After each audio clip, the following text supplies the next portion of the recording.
and he is a former estate agent. And if he still was, he would probably get rotten tomatoes being thrown at him up on stage, quite justifiably. But thankfully, Tony went through a process a few years ago that I'm sure a lot of us are familiar with, when he woke up, so to speak, to great truths and came to some understandings about the true nature of this reality in which we find ourselves. And since then, he's become a researcher and an activist in many different areas of what would be termed conspiracy and truth. He does a lot of delving into the world of the dark occult to understand what's going on there. But he's also done a lot of research into the tenets of universal law, or natural law as it's sometimes called. It goes by many different names. But he's going to be talking about how that works today and how it's the key to pretty much everything when we learn to live by and apply it in our lives. This is Tony's first big public talk, but I know he's going to speak from the heart, and I know you're going to give him a great welcome. Let's bring on Tony Sayers. Thanks, Mark. An estate agent that cares about the world, that's got to be a first, hasn't it? So, no, I just want to thank, first of all, Danny and Mark for organising this event. There's not many of these going on, not as many as there should be anyway, so just big thank you to those guys for organising it. And yeah, just a little bit of background. As Mark says, I was an ex-estate agent, and about 5 years ago, I got to the point in my life where I was doing all the hours that God sent, working really hard, you know what it's like on the rat race, and I wasn't very happy, basically. And I just started asking the big questions in life. Why are we here? Is there a God? That kind of thing. And I think when you ask those big questions in life, the universe kind of provides the answers for you. And I just sort of went on a journey. I started getting onto some David Icke's work and things like that. And then I came to the realization that there was quite a dark agenda going on, and actually that we are in many ways being poisoned or culled or what have you. And from that moment, I've been very active, organised marches, things like that, radio shows. I just really want to do my part to try and improve the situation as best I can. And I went through a lot of things. I've always been looking for the solution as to why we're in the position we're in. Why is it that we have these people doing this to us? Why is it that there's chemicals in our food, in our water supply? What is causing it? And I looked for different solutions. I went and was looking at different movements, and it didn't quite fit for me. And then I came across the work of a guy called Mark Passio. Some of you may or may not have heard of him. If you haven't heard of him, I'd highly recommend that you look at his work. Not just him, but other researchers as well. And I actually came to the realization that it's not actually people so much doing it to us.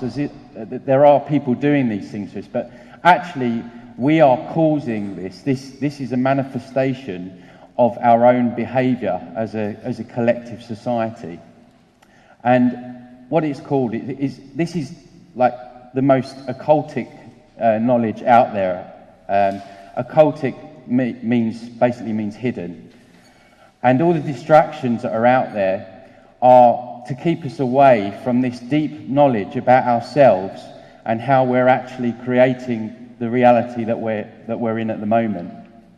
So that's what I'm going to speak to you about. And as I say, it's called, there's a number of terms for it.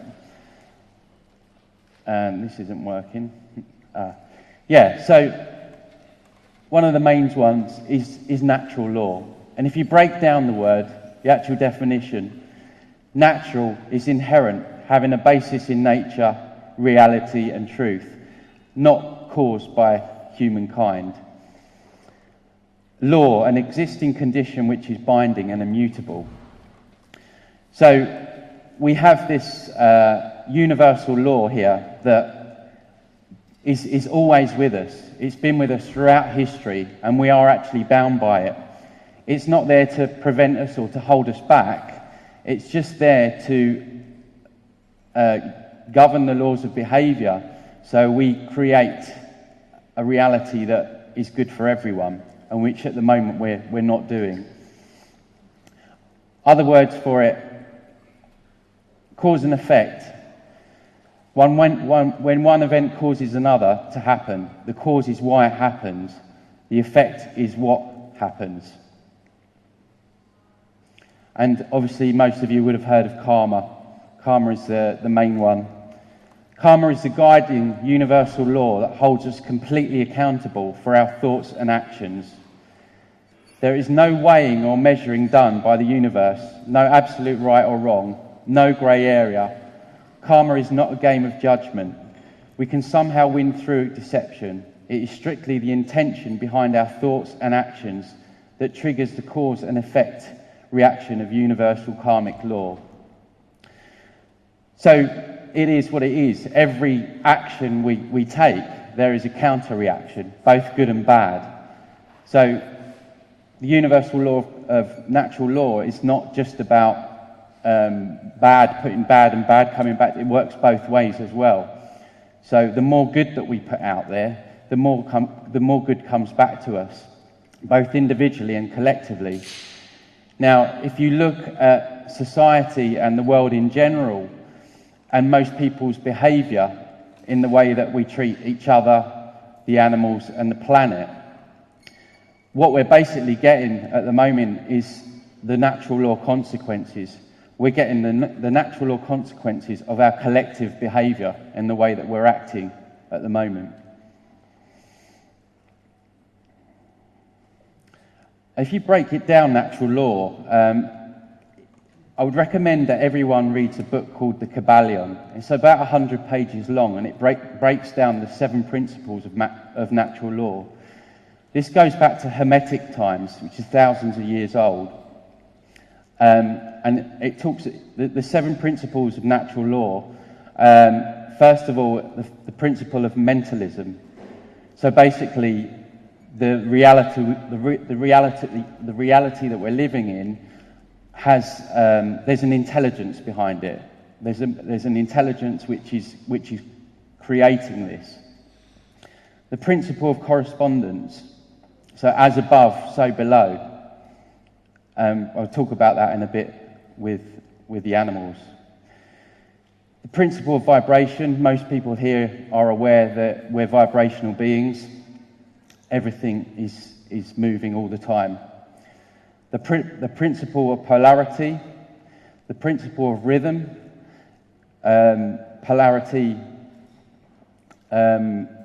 Principle of rhythm is everything's always changing.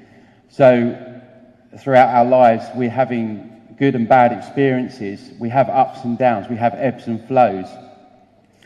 And that's how that basically works. And obviously the cause and effect, principle of cause and effect, which is what I'm talking about here, that for every action there's a counter-reaction. That these are universal laws. And the principle of gender, there's a male and female aspect to everything.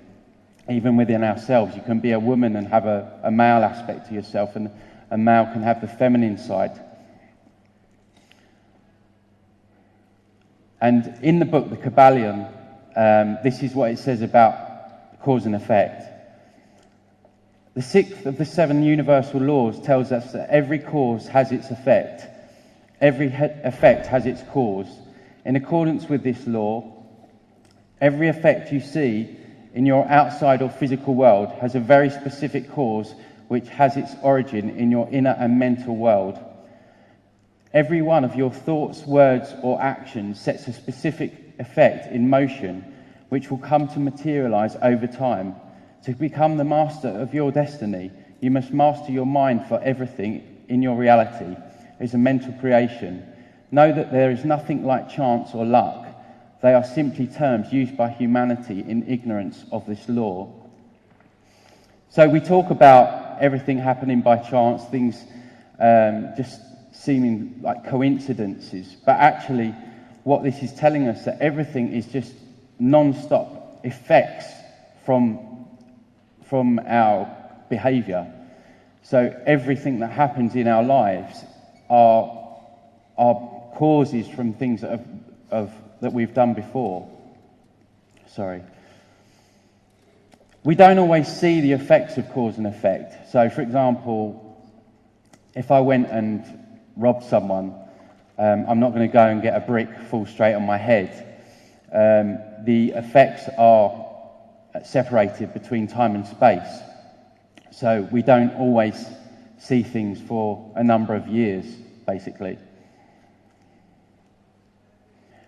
Because natural law is immutable, it doesn't care whether you believe it, understand it, or know it. It's basically irrelevant, like gravity. So, and with natural law, because we can't see it, like gravity, because we can't physically see it, you can doubt that it's even in effect. But as with gravity, we know that if you jump off a cliff, you'll know you'll die or you'll get seriously injured.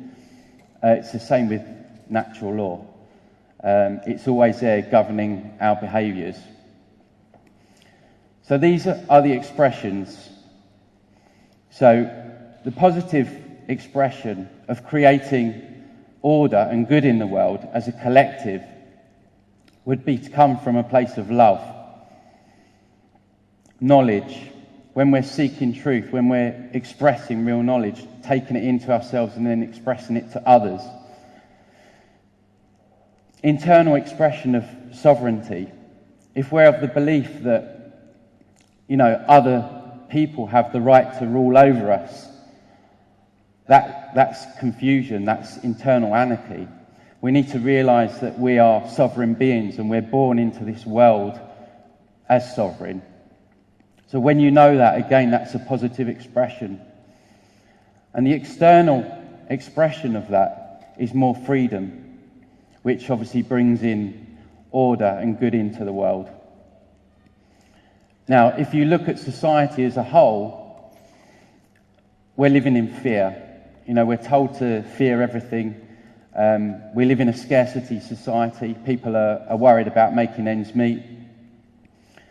And there's always something that they're worried about. So you've got most of the population that are living from the R complex of the brain, which is our reptilian part, which is reactive, whereby it's only there to serve us. If a bus was coming towards us, the reptilian part would kick in to warn us. We're not supposed to be actually living from that part.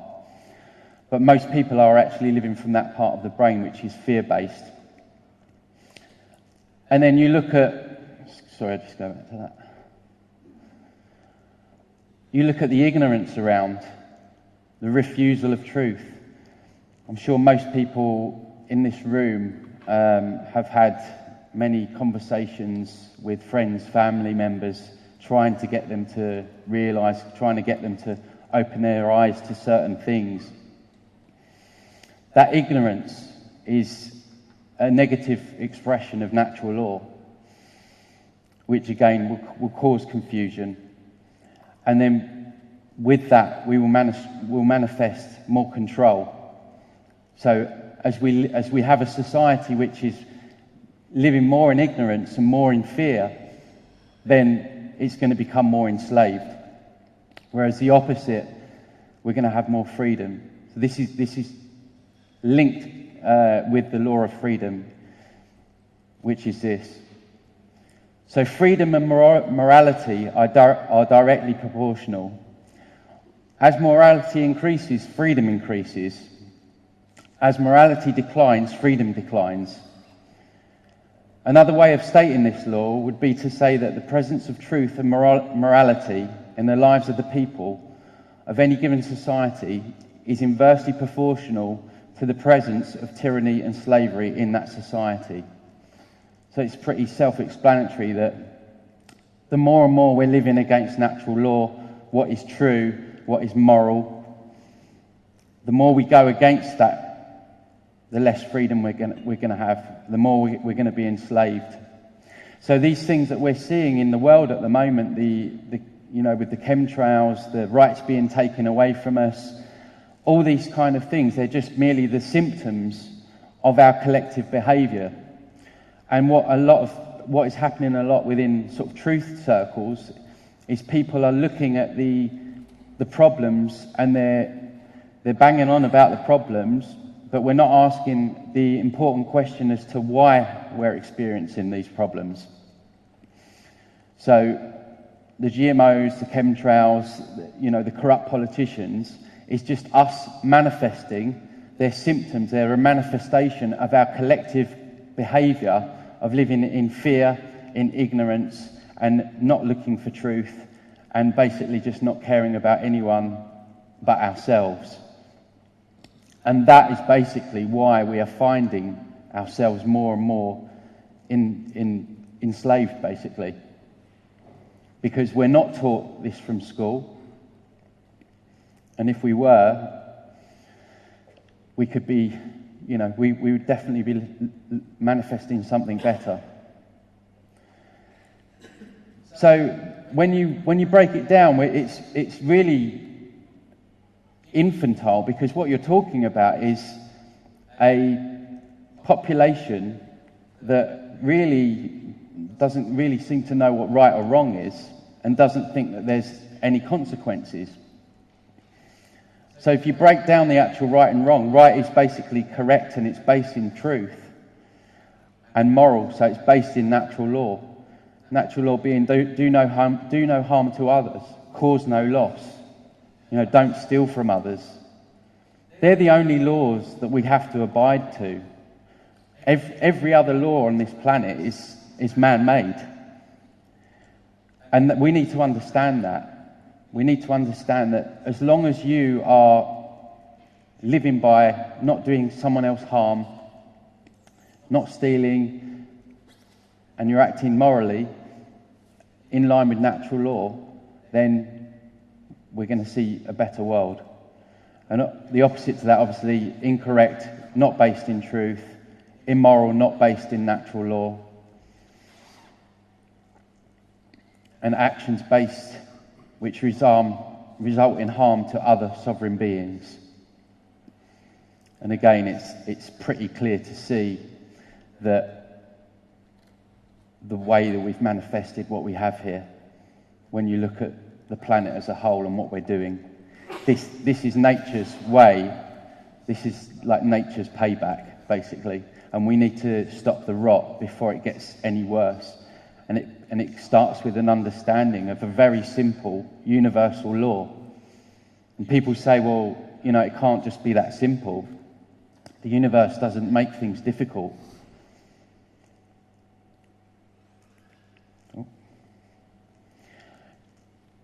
A big causal problem to our problems are the order followers, i.e. the police and the military. These are people that are not exercising conscious thinking. They can't be. Because in and of itself, if you're taking order from another person, you're not engaging your brain. You cannot be exercising moral thinking if you're following an order. And we know that in general, the orders that these people are given, they're told to cage people up, to go to foreign countries and bomb people, women, children. And the natural law consequences for that are huge. And these are the people that are making it worse for us, because they're going around causing havoc. They're enslaving their own people, killing their own people on other people's say-so. One of the reasons why the powers that shouldn't be send these minions to battle and to do their bidding for them is because the way natural law works is the consequence will come to the being that actually took the physical action to bring that into manifestation. So This is why these people, they don't press the buttons to drop the bombs. They don't go around throwing people into cages, because not only do they probably not want to send their own families out there, they know that the natural law consequences they may have some natural law consequences, but the main natural law consequences are going to come back to the order followers. And you can include bailiffs, DVLA agents, all these people that are just going out, stamping all over people's natural law rights, because most people haven't harmed another human being. They may not have paid a bill or something like that, but they certainly haven't caused anyone any harm under the only law that there is, which is natural law. And these people are stamping all over their natural law rights, throwing them in cages, killing them, and that's all going into the melting pot, which is helping to create more and more chaos, basically. So when we talk of solutions, excuse me, when we talk of solutions, we really need to reach these people. We really need to make them understand, or try and help them understand, that what they're doing is completely wrong. And unless we get to the military and the police, this planet will continue to be a prison, basically. So one of the solutions has to be that we reach these people. Now, how do we reach these people is another question in and of itself. But it's going to take people. We have all this business of support the troops. We have to be brave enough and not support the troops, which might mean telling friends, family members, what you're doing is wrong. We've been brainwashed at such a deep level to support the troops, to say that, well, the police are doing a good job, because half the time they're not, because they're stamping over people's natural law rights. And we need to speak out, and we need to be brave enough to look these people in the eyes and say, look, what you're doing is wrong. You're enslaving your own women. You're enslaving your own family. You're enslaving your own children. So no, there's not going to be anything change, really long-lasting, on this planet until we actually get into these people's minds. And these people are amongst the most brainwashed people out there. You look at how they're trained in the military, the repetition. They're all sectioned off into their own pockets of society, so they don't actually spend time with the public.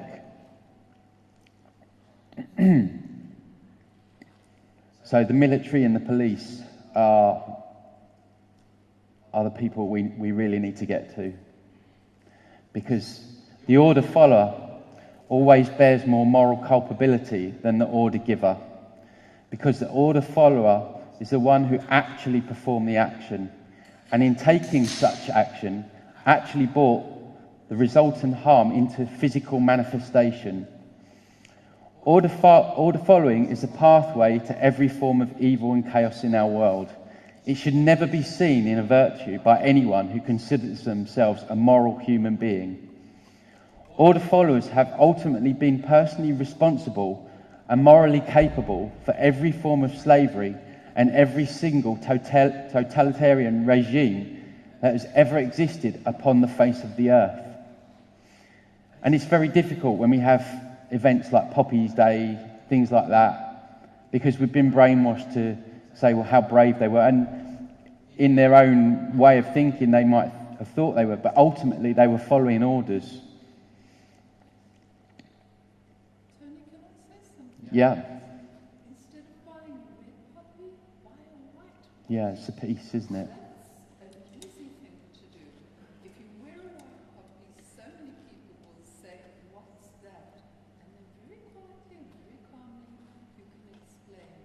If everybody bought a white puppy and wore it all the time, Yeah. it's a good way to start. Yeah, and I think it's a great point. Yeah, and I think it really takes a lot of courage. I mean, most people in here probably have got friends or family that are working for the system, like police, army, bailiffs, those sort of people.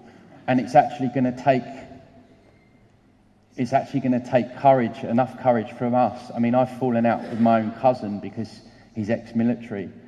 Because if we're really serious about solutions and truth, we need to get into the minds of these people. So it's actually confronting them and saying, you know, what you believe in is really wrong. And it can mean really difficult conversations with people. But how else are we going to get through to them if we don't confront them on it? And we're really up against it because everyone's so brainwashed to support them all the time. Absolutely. Yeah. I mean, look at all the computer games out there. From 3 or 4 years old, like you say, you've got a gun in your hand. You know, it's so embedded in us. But we need to understand that on a spiritual level, these people are constantly abusing this universal law, and they're really making things worse for everyone else. And there's not going to be any long-lasting peace or solution unless we get into the minds of these people. I mean, have you got a question? Sorry, I can't hear you.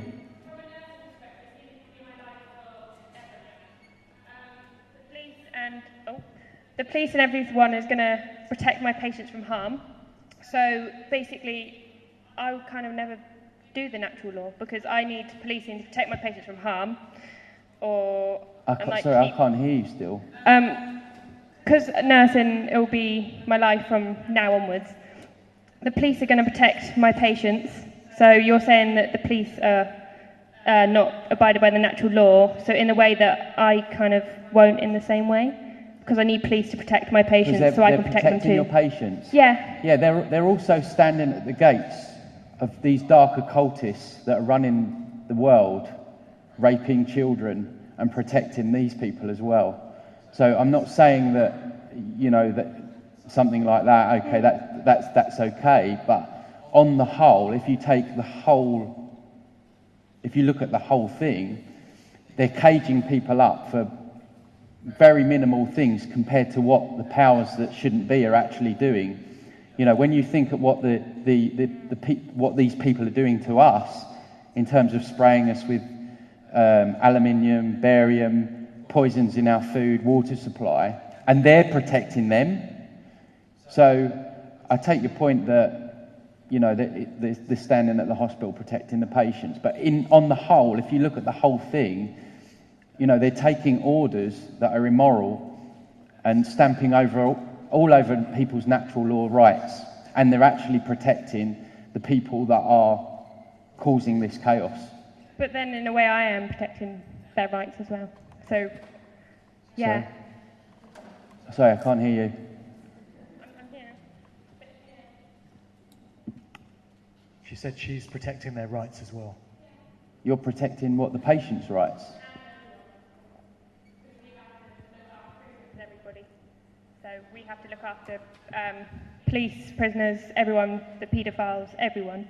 So sorry, what's your job? Did you I'm say? going to be qualified student. I'm going to be qualified nurse in 3 months. You're a nurse? Yeah. Yeah. So it's a bit confusing from my perspective. Yeah. But Well, I do understand where you're coming from, the whole picture.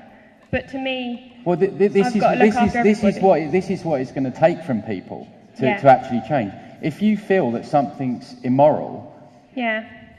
you know, if you get someone that's, I don't know, if you have a situation where you've got a paedophile there and you feel like you can't help him, then but the point is these people they're protecting. But I'm under order to give them care, so I'm under the order that police are.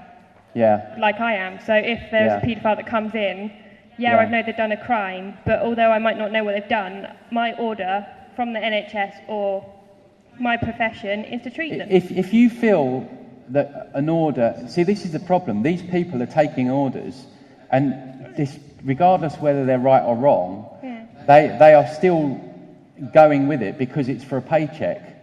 Yeah, so they're still, it's my job is the reason that we're in so much chaos, because these people aren't exercising conscious thinking. They're not, they won't say no because that's where they get their money from. But then it's against human rights, because we have to abide by human rights. So if the police didn't get people off the streets, then our human rights might be invaded. So I understand. We don't have any human rights these days. No, but we still, as nurses, we have to abide by it no matter what. And we have a code that if we do anything off that code, then we can, we're hurting the whole society. It's a little bit different in terms of your profession. You're a nurse. I mean, generally what you do is you're doing good in the world. You're caring for people's health. But these people aren't. You know, these people are flying over Syria, flying over Afghanistan, like cowards, dropping bombs on people with no weapons because someone higher up said so.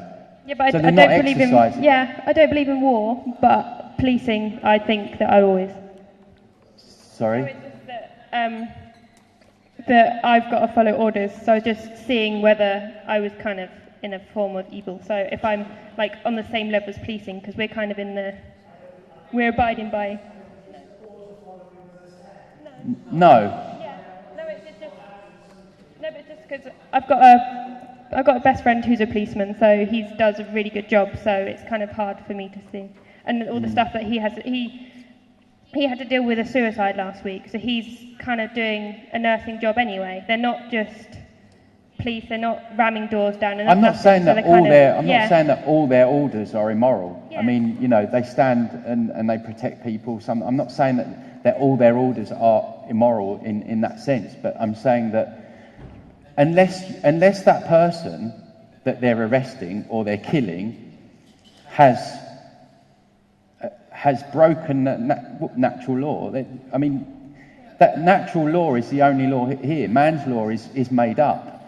And that person, if they're breaking natural law, will have their consequences at a later stage. Yeah. Good intention. Thanks. I think most people have got a good intention when they initially want to be within these forces or a nurse or something, but they don't realise the body that they're actually joining and what they're getting involved in. And then when you actually hear that, it scares people because they want the structure and the foundation of what society is set up, because there isn't an alternative being shown to them as of yet. But my concern is once this martial law comes into America, how are we going to reach the consciousness of these people? Yeah. The same way as reaching the consciousness of the people over who intentionally start off with a good heart and good intention, and in their daily life they are trying to do their best, but it's the lack of knowledge of what they're actually signing for, or becoming part of the order, or. Well, if you look at the psychology of some of the people that join, not all of them, I'm not saying that some of them don't have good intentions, but, you know, a lot of them have had, like, abandonment issues from childhood, or, you know, things that have, like, parenting issues that have, so they're missing that sort of family unit. So they, at a deep level, they join these organisations to get that kind of family unit, and we have a massive job because it's so glorified in the media. We have a massive job of turning it around, and it really takes people to really step outside themselves. And if we know people that are in these organisations, we need to be brave enough to say, look, what you're doing is wrong. You know, you're taking orders from paedophiles. You know, at some level. You've got to have a really strong, inner character to be able to confront these people, because they are so brainwashed, and you get deflated, and you just feel like you're wasting your own strengths and energies trying to do it. So, I think vibrational, reaching people on a vibrational level through meditation, music, things that do change your consciousness, is a good direction to aim at. Yeah. Anyway, No, thank definitely. you. No, that's all right. That's fine. Yeah. Thank you very much. Hello, good morning. Hiya. The problem with a lot of these armed forces is, I say armed forces, but also order followers, is they predate and they cultivate an air of desperation. I've had the opportunity to speak with a friend recently. He's 17, he's leaving school, and he's desperate. He wants to get away from a very controlling mother. And he said he wanted to join the Navy, and I thought, well, you're going from one form of prison or enslavement to another. He does like sailing, so I've encouraged him to either work on an oil rig or a fishing boat, which is also another thing. But this is the problem. My friend's father, he was in the forces. He served in Northern Ireland, and I believe that's caused a lot of problems for him later on. He grew up in Glasgow. His choice was either going to work in a supermarket or join the army. And from the army, he got to live in Cyprus for a while, which I'm guessing is relatively a positive experience, because I don't know if you've ever been to Cyprus, but it's a lovely country. Yeah. And but no, this is the problem. There's people are desperate. I believe the situation's engineered that way because, let's face it, there's not many opportunities. And unfortunately, because of this, people will join the army and other armed forces because they see it's the only way out. Yeah, absolutely. Yeah, I mean, they sell it, travel the world, you know, it's all packaged really nicely. They don't sell it as, look, go to Afghanistan, you bomb the hell out of someone and kill women and innocent children. They don't package it like that for people, do they? And there's so much pride, national pride and patriotism, which, you know, is just ridiculous, that it's just brainwashing, isn't it? So...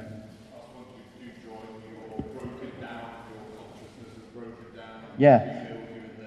Well, if you look at the word soldier, if you break it down into green language, soul dyer, the soul has died. Yeah, exactly.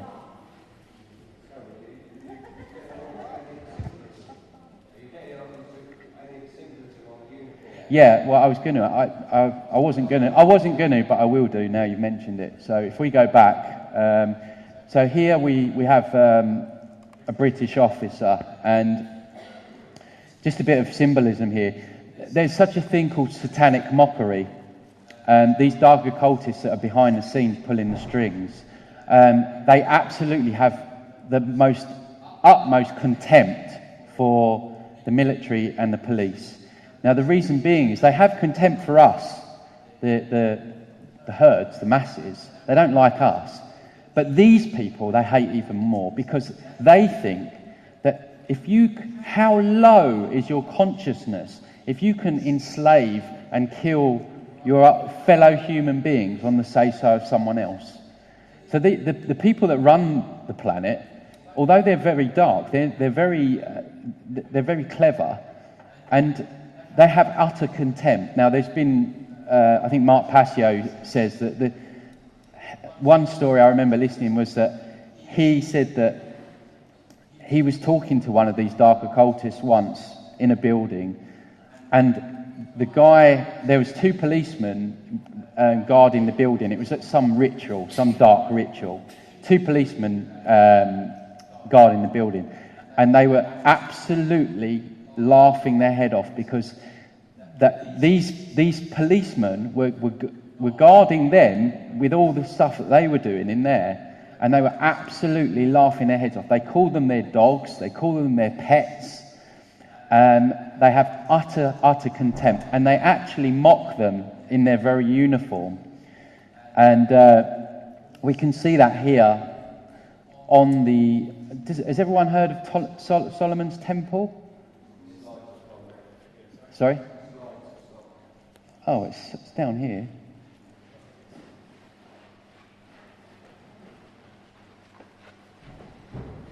Has anyone? Sorry?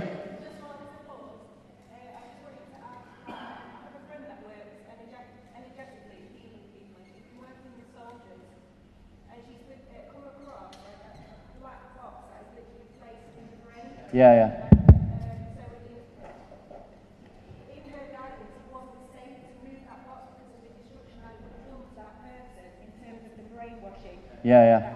Yeah. So that's really useful information when we're thinking about how we communicate with these people, Yeah. because they actually can't comprehend it. Well, absolutely. What I was going to talk about, the slide's not working. I don't know whether someone can maybe have a look at this. Oh, it's back. Right. So here. So has everyone heard of Solomon's Temple? It's where the Freemasons. Yeah. Okay. So on Solomon's Temple, basically, it's like an allegory of the rise and fall of human consciousness, how we reach enlightenment. If anyone hasn't heard of it, you should look it up. What you've got here round the police hat, the checkerboard, the Masonic checkerboard, everyone heard of that? A lot of people have heard of that. That's at the base of Solomon's Temple. Now, the checkerboard is called the floor of the house. What that actually symbolises is base consciousness. That is the lowest form of consciousness a person could have, symbolically. So, what it basically means is that they're on board and they're being played, but they don't even know. They don't even know where they're being played from. And this is right around their heads, mocking them. And then what you've got on the third eye chakra is the symbol here. You've got the hypercube. See the cube over the cube over there, and you've got that under the crown. So we're told that the police work for the people, when actually it's quite clear that they're under the crown and they're under mind control. So it's in their very faces that they're being mocked. And with the soldiers, they get given the dog tags, the medals, don't they, for how many people that they've bombed or whatever. These are also, I haven't got any medals to show you, but you can actually break them down symbolically. They're very dark. A lot of them have the inverted pentagram on them on the actual medals. So these soldiers are walking around with a load of satanic medals, basically. So they actually have utter contempt for them. So it was really worth pointing out and spending some time on that because these people are stamping over everyone's natural law rights, people that haven't caused anyone any harm, caused any loss, and they're ultimately causing chaos and helping to enslave us further and enslave their own women and their own children.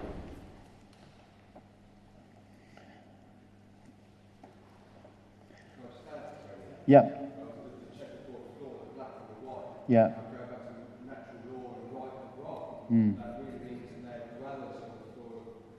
Yeah, they are, absolutely. Yeah, absolutely. Yeah.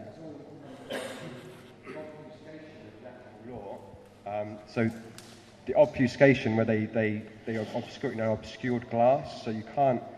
This is the greatest trick that's been pulled, that everybody has been obscured from natural law, through religion, government, money, but the black and white check really symbolises that these people that are enforcing immoral laws, yes, they're doing good as well, but ultimately they're prepared to enforce immoral acts, so they are in effect immoral people.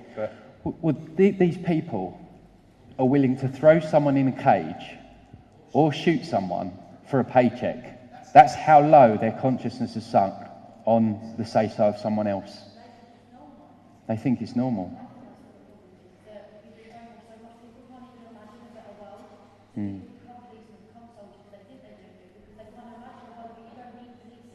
Mm. Mm. Yeah.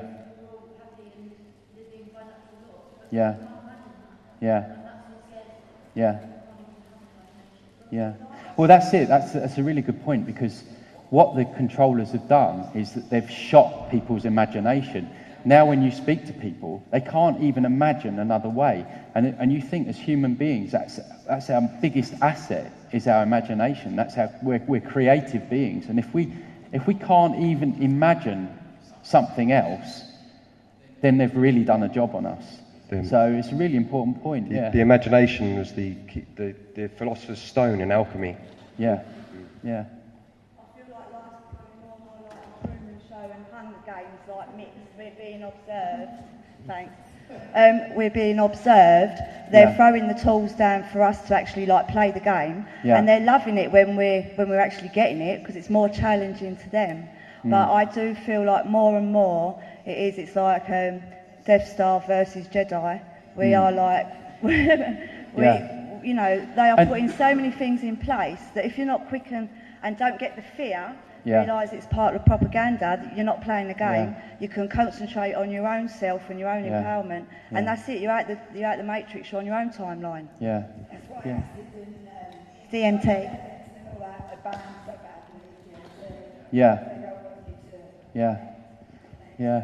And these people have shut down. You know, these are. I was with my partner at a petrol station yesterday, and we saw an order follower, and we both picked up on his energy. He walked past Charlotte, and then I was in the toilet, and completely just like robotic. You know, it's just like the conscience is gone. You know, without even speaking to him, you just pick up on it. But these people need to know who they're serving, and they need to know that they're not serving the people anymore, that they're serving really dark people.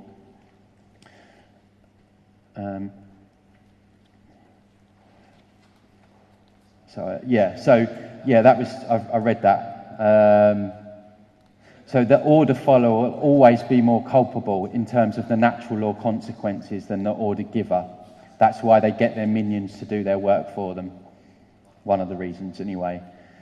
The next slide, probably not going to be the most popular of the day, but it needs to be spoken about because, well, there we go. Basically, our treatment of animals, other sentient beings, is absolutely horrific. How can we sit here and say that we ourselves want to be free when we are enslaving, killing, and eating other sentient beings? Yeah.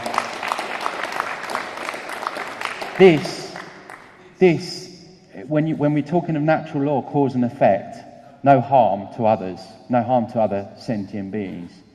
We are trampling all over natural law. No wonder we have the chaos that we have in this world. Billions of animals are being slaughtered and enslaved. And when you think of all those lives being lost and everything that they go through, the pain that they go through,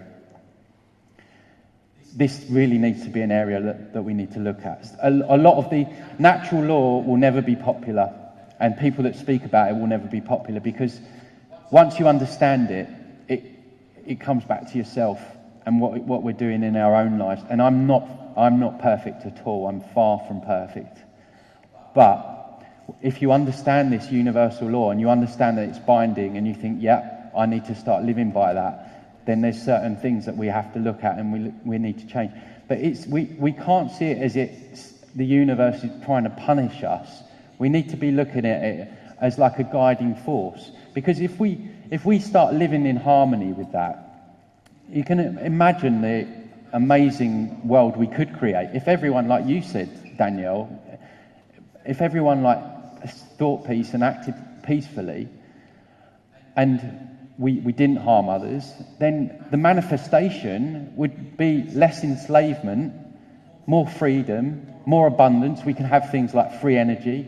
I mean, we think that we're going to have free energy when we're acting in this manner. It's just laughable, I think. The universe isn't going to give us free energy.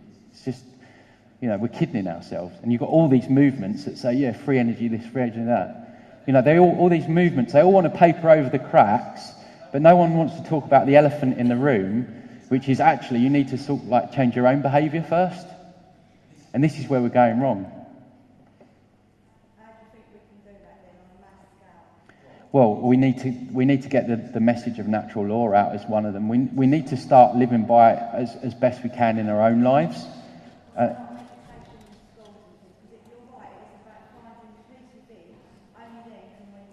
Yeah. Yeah. Yeah, I mean, I'm not saying that we don't need to raise awareness. I mean, I hear a lot of people say, no, you know, I've been doing that for a few years now, and I've had enough of posting and doing stuff like that. But you know, actually, there's billions of people that still need waking up. So that's always going to be an ongoing, in my eyes anyway. It's always going to be an ongoing thing. But change starts with self, doesn't it? And our own habit. I mean, I've given up meat. You know, there's certain behaviours that I'm trying to cut out, and like I say, I'm not perfect. You know, I'm not standing here saying I'm the perfect human being. I don't think that's possible, but I understand that natural law is in play, and I understand that there's consequences for my behaviour if I encroach on someone else's rights. So we need to have that understanding deep within ourselves, and then we need to go out and tell other people, because knowledge without action is pointless. You might as well not know. Tony, I'm not very good with words, but what I understand Tara might have been, if she was going to be here, was going to be going about reset. Has everybody heard about reset? No? Well, that's reset? The reset? Reset. Yeah. I don't know if it's working or not. It's a case of people going to their parishes. Oh, yeah. And surely we could get something, get off our bums and get something like that to the common man in the street, not in a riot where we're all slung into police cells or God knows what.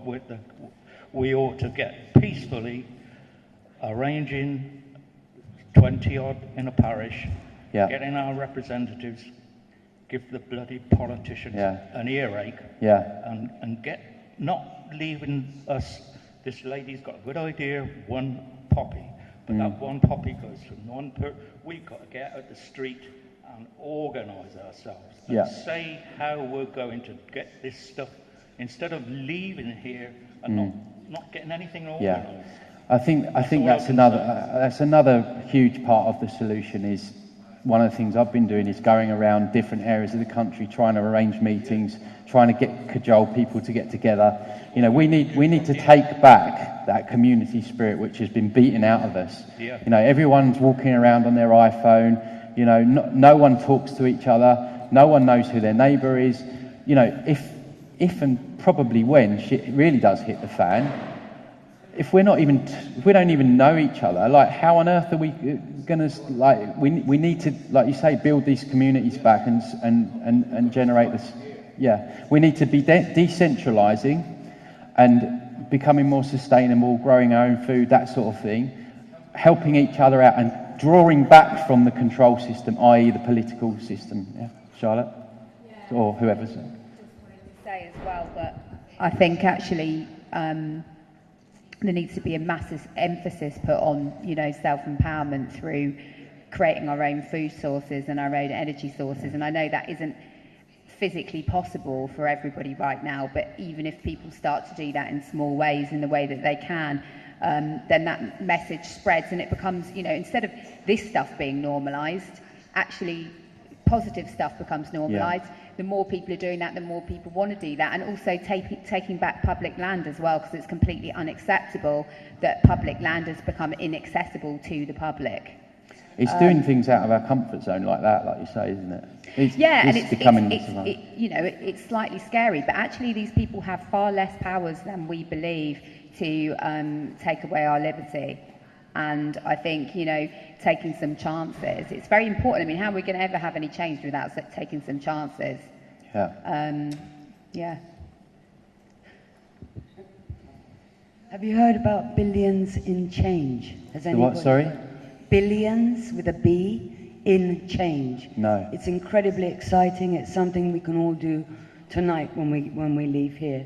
There is a guy, an Indian guy living in America. He designed some 5-hour energy drink. It was an overnight success. Right. It made him a billionaire virtually overnight. He's worth $4 billion. He's giving away 99% of his fortune, and he wants to really direct it at the good of the earth, for humanity, and for basically the poor. If you go on YouTube and you look up Billions in Change, watch the movie. It's about this guy. He's an unbelievable guy. Yeah. Then It's an Indian guy, so it's Maharaji Buddhi Baji. It's a long name, but billions in change is all you've got to remember. And then after that, he's looking for volunteers. This is where you can really do something practical. He doesn't want any money. He just wants you to commit to being a volunteer, which I have done.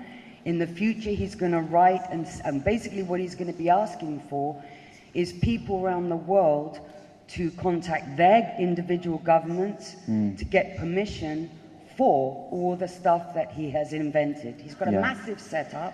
He's invented saline water from the sea to be turned into drinking water within an hour.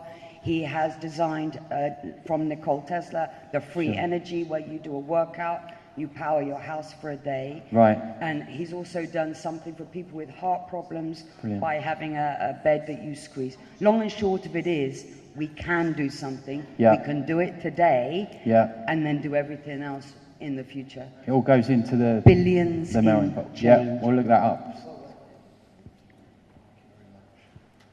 Sorry to interject, but that photograph there, it presents me with a rather unpleasant truth. I'm omnivorous. It's meant to. Yeah, it is. It's meant to. I wondered whether I should put it in, but... No, it's pertinent, so thank you for including it. Both of my grandparents, both of my father's mother and my mother's mother, they were raised up on the farms and they've always kept chickens. I don't have any faith that when I become of pensionable age there'll be any state pension, so I'm preparing for that. I do want chickens and goats myself. Now the thing is, everyone dies, including animals, and I would say it would be a waste not to eat them, because if you don't eat them, then scavengers like foxes or vermin, I say vermin, I'm thinking of... Well, that comes from thinking that we're superior to other living beings and separate from other living beings. I think personally, I feel that a pig is just as important as me. I don't feel that I have a right over a pig. That's a different sort of different Well, I did idea. wonder about the exploitation in this system, because if I was to keep chickens or goats, it's because I want their milk and eggs. And then, but at the same time, if they live on your land, you do care for the animals, but at the same time, you can never become friendly with them, because you do realise there is an unpleasant practicality to their existence. Well, it depends what you class as care, because ultimately you're still killing them, aren't you? So I suppose it's like you're being a warden. It's not really, it's... Yeah. Tribe for like, I don't know, months, they used everything. Yeah, see, this is the point, sorry, just on that. I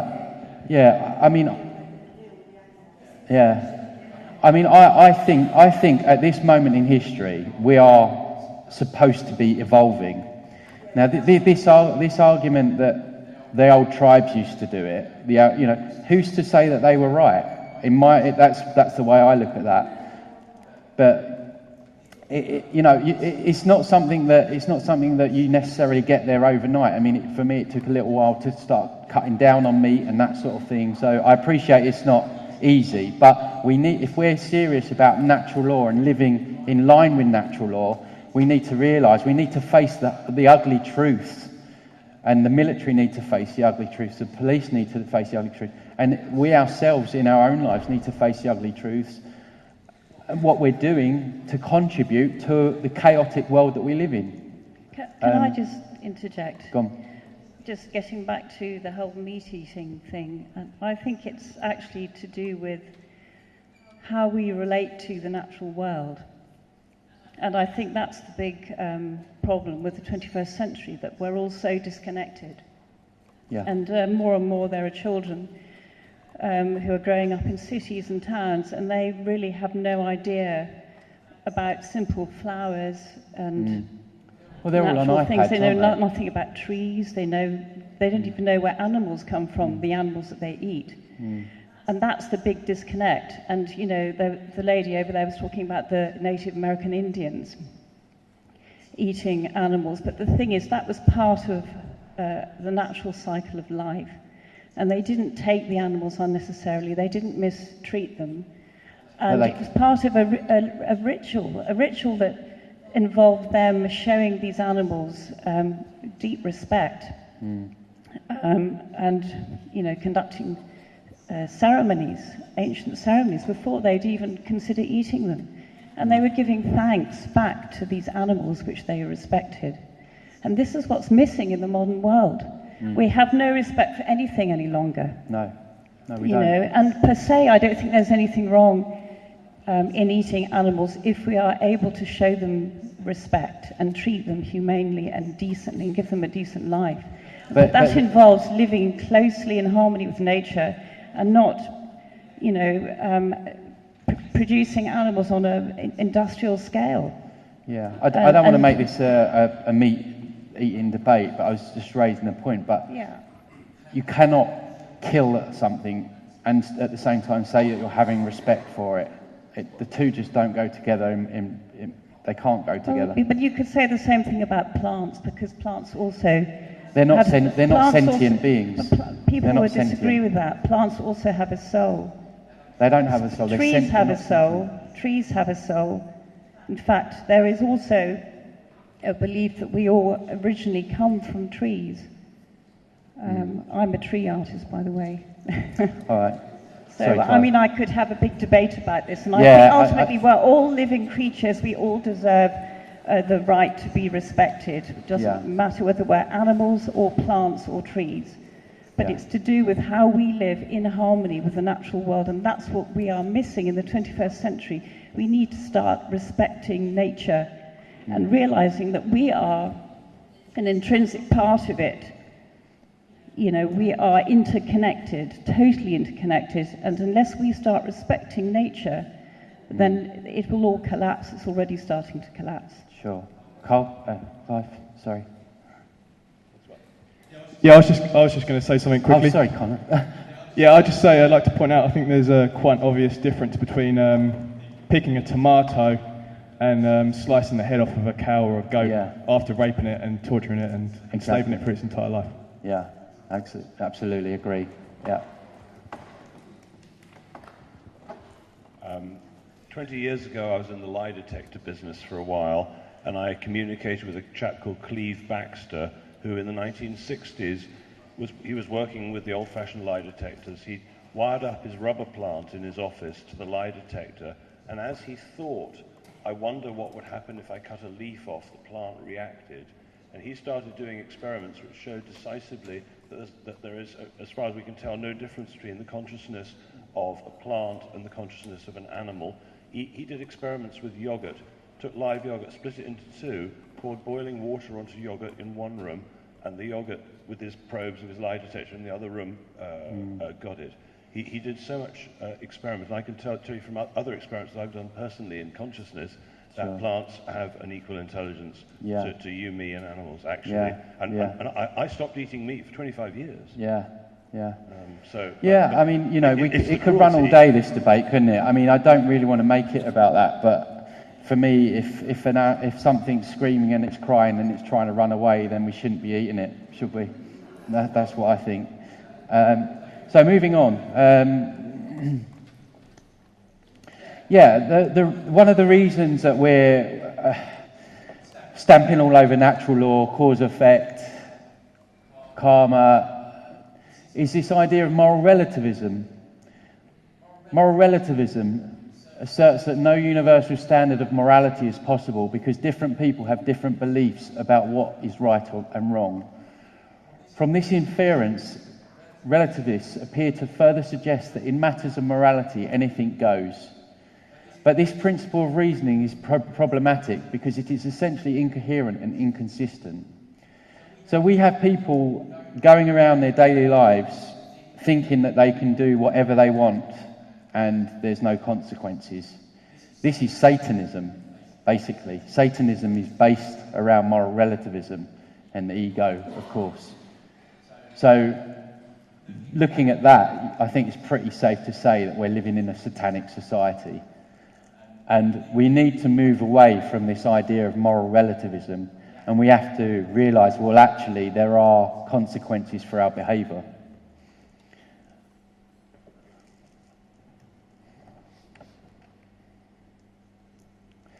So cause and effect. So when we talk about solutions, this is the only solution for me.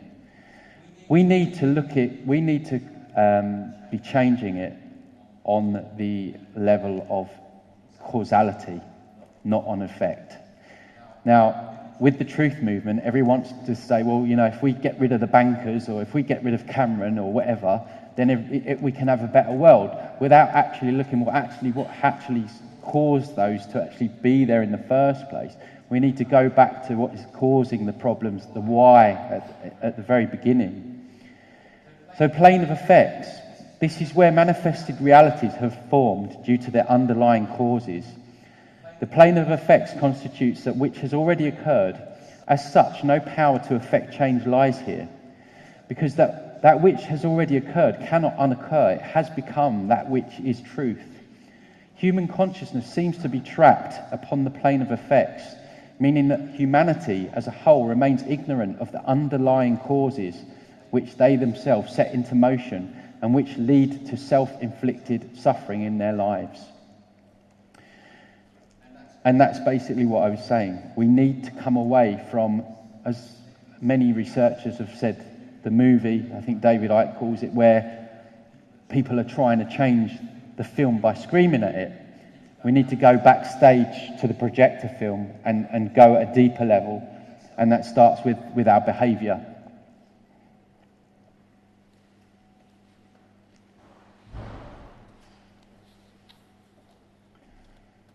So plane of causality, the why, that all the power to the effect change lies here.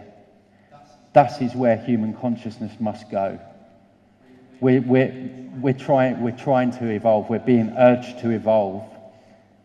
And what it's urging us to do is look at the causality, look at our behaviour, the why. And then, on the plane of effects, instead of this chaotic society where we're being further and further enslaved, where our children are being abused, where our animals are being slaughtered, we can have this free energy. We can have everything that we say that we want, just by changing our behaviours. It's basically a choice, and it's the key, and it's the root cause. And this is what I was searching for on my journey. What is it? What is it that's causing this? And it's that simple. It's doing right from wrong. This is how pathetically easy it is. That is really all we need to do en masse. We need the quantum, which basically means amount. We need the quantum mass to first of all know that this exists, start living by it, and then start teaching others it. And there's very, very few people that are talking about this. Certainly not in this country. And I don't understand it, because there's thousands of people that are aware, awake, whatever you want to call it, but they're all banging on about the movie all the time, and they're not looking at the causal factor. And it really is the key to unlocking something where it's just a choice.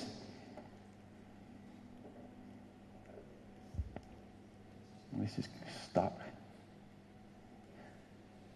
Between more chaos, more wars, more hunger, more poverty, which are all symptoms, or we can choose another way and we can start living under natural law. Thank you.